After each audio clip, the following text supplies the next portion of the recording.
In this video, we are going to understand the Python print syntax specifically for string data type. So let's start. First of all, we have to type print in lowercase letters.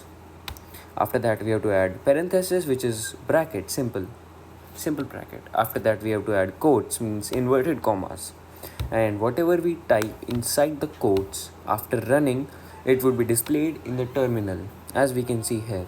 Now, if we use a capital O instead of the small o, it would be displayed as a capital O in the terminal. We can see this after running the program, and yeah, that's correct.